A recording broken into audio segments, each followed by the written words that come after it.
வேற ஒரு சிட்டிக்கே போயிடுறான். அங்க போயிட்டு அந்த பாலை தூக்கி போட்டு வேக வேகமா அங்க இருந்து போயிடுறான். உடனே அந்த நாய் வந்து ஓனர் விளையாட ஆரம்பிச்சிட்டாருன்னு அந்த பாலை எடுக்க போகுது. ஆனா இந்த வாட்டி அந்த பால் ஒரு கேட்டுக்குள்ள இருக்கு. அந்த நாய் வந்து எப்படியோ ட்ரை பண்ணி அந்த கேட்டுக்குள்ள குதிச்சிடுது. ஆனா திரும்பி அதால வெளில வர முடியல. நம்ம ஓனர் வேற வெயிட் பண்ணிட்டு இருப்பாரு. எப்படியாவது நம்ம சீக்கிரமா வீட்டுக்கு போகணும் அப்படின்னு நினைக்குது. எப்படியோ வேற ஒரு வழியா கேட்ல இருந்து வெளில வந்துடுது. இப்போ அந்த நாய்க்கு எந்த வழியுமே தெரியல. எல்லாமே ரொம்ப புதுசா இருக்கு. அப்போ அதுக்கு எப்படி போறதுன்னு தெரியாம ரொம்ப டயர்ட் ஆகி அந்த ஓனரே வருவாருன்னு பாலை அங்கேயே வச்சுட்டு வெயிட் பண்ணிட்டு இருக்கு. ஒரு கார் போற சவுண்டு கேக்குது. உடனே ஓனர் தான் போறாருன்னு சொல்லி டயர்டா இருந்தா கூட பாலை கவிக்கிட்டு அந்த வண்டி பின்னாடியே ஓடுது. ஆனா அந்த கார் வந்து வேகமா போயிடுது. அப்போ அந்த ஏரியாவோட 2 பெரிய நாய் வந்து இந்த நாய் முன்னாடி நிக்குது.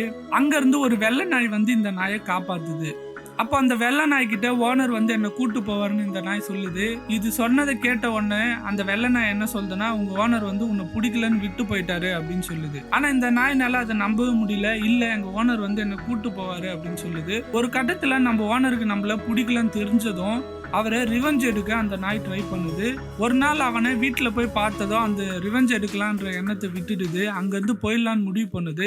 ஆனா அந்த டாக் ஓனர் என்ன பண்றான்னா, இந்த நாய் எப்படி விட்டாலும் நம்மள தேடி வந்துடுது அப்படின்னு சொல்லிட்டு அதை சாகடிக்கவே ட்ரை பண்றான். அப்போ இந்த டாகோட ஃப்ரெண்ட்ஸ்லாம் அங்க வந்துடுறாங்க. எல்லாரும் ஒன்னா சேர்ந்து அந்த டாக் ஓனரை கடிச்சு கொதறிடுறாங்க.